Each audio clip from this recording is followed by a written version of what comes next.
Hey, I'm about to unveil a new camera setup. We're going to go PTZ. Wait till you see these. I'm upgrading the other podcast room for our tech reviews and for a lot of my other reviews because of 8 ISO cameras. Yep. But it also takes, one of the more unique things is it can take USB cameras like webcams. Well, webcams, and it can do, when I was talking about that NDI, so network Yes. control. So I was like, I sat there. I always wanted to do this, but the prices were always too much. And remember, on that switcher, we've got HDSDI and HDMI. Yes. Right. So I was like, screw it. I finally broke down and bought a couple PTZ cameras because the technology, the price points have come down so much, and the features, having all the features that I found here. Oh, let's take a look at this. Let's see here. Ooh, this looks cool. So this will be new for us because we got to get the switcher all set up.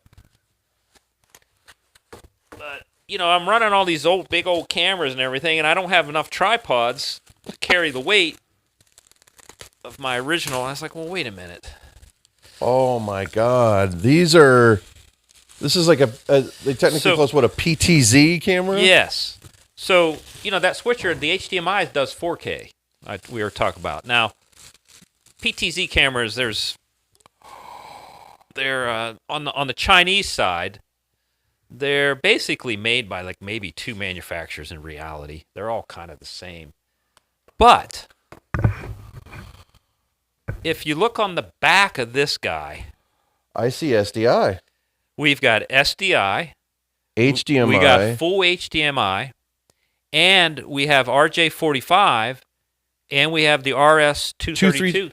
Which for the digital kids, RS232 is technically it's a weird looking port. It looks like you're plugging in an old style mouse before they did USB. But what that is, that offers control. That's right. It's a standard video control format. Yeah, so we're going to have a separate device, but what is great about these is because of the RJ45, the NDI, meaning we can control it through network cable. Uh-huh. So I don't have to run an RS, but the fact that I have all the features all in one camera.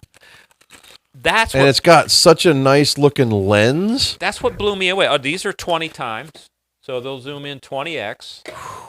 They're 4K, but technically I think it's some kind of up processing. They do come with a remote so that we can just frame it up remote. I don't have to have that extra control board, but the control board's on the list. I don't know when. Got to make some more money, just like you said, a little bit at a time. But this is what's going to blow you away. I mean, these are. There's a coupon for these. They're only $400 each. Really?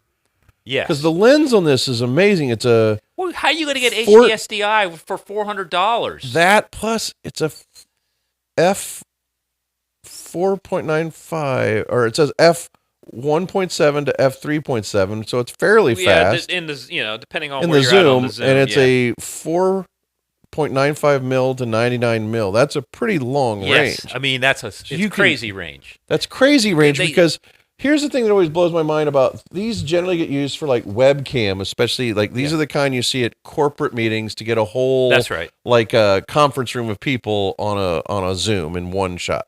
So they always tend to like these wide shots. I hate the super wide shots, and that's the problem with all webcams to me has always been that they're all super wide. And this looks like you can get a really nice zoom. Yeah, I kept struggling because over time, I couldn't get these features without spending, $1,500. Yep. And it just wasn't worth my effort.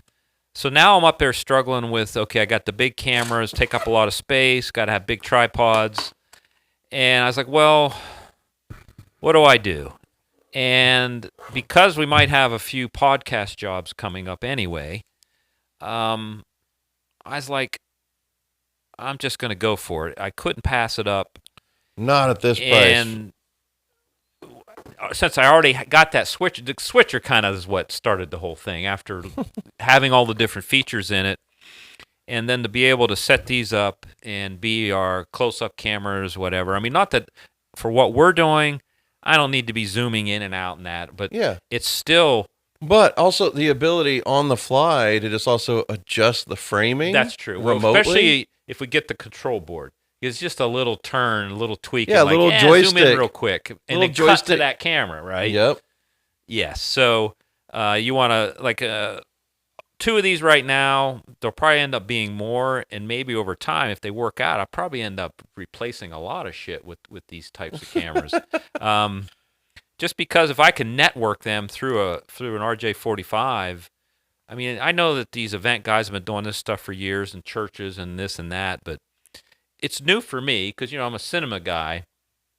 But you start to realize in situations like what we're doing here and in small rooms, or it's just much more convenient. Yeah. And now that it's affordable. Again, these are Chinese. These are TONGVEO. They make probably the best budget PTZ cameras out there from what I could tell from my research. I'll know, like, I got plenty of light up there. You know, we're gonna have plenty of light to work with. So, but you said, they're fairly fast. They got good weight to them, and the lens looks pretty decent. We'll see how the color comes out on them. Yeah, but, I want to see how well they match and what we have to do with that. Yeah. But these look like a quality, though. Like a lot of the, when you get these kind of Chinese no-name companies, they're not teeny. You know, it's not small and it has heft, and it feels like this thing's gonna. Like it's made of a little more like metal than hard plastic. A little more. Yeah, even though it's a budget PTZ, it's got a lot of pro qualities to it. Let's put it that way. How they did it, how is it possible? Because, you know, if you go get an adapter, let's say you're going to go HDSDI to HDMI. I don't know. You got some kind of Blackmagic adapter. I've got a bunch. That's $100, right? $69. Okay, there's 70. Still. Right. If you jump up to get NDI on one of these PTZs, there's no way you can get SDI with it. They don't, I mean, they're not out there. They're out there, but they're well over $1,000, $1,500. Well, the fact that you have the option, you can choose HDMI or SDI. And from what I read, they're all hot at the same time.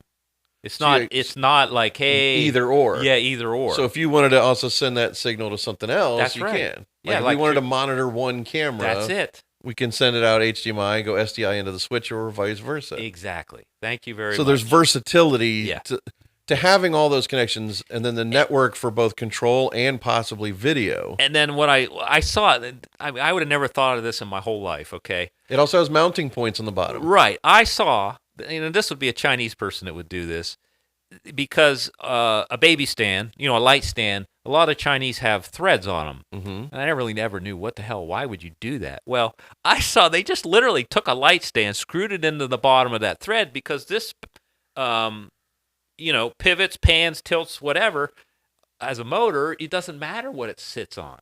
Yep. It does, as long as it's nice and sturdy and flat. And level. Yeah. As long as it's level, it'll be fine. I mean, gee whiz. So now you could basically use a light stand for your tripod. So that puts me at, $29. The only thing I'm questioning now on its control is if you have the ability to do object tracking. I don't know if these have tracking or AI tracking or not. I think they do.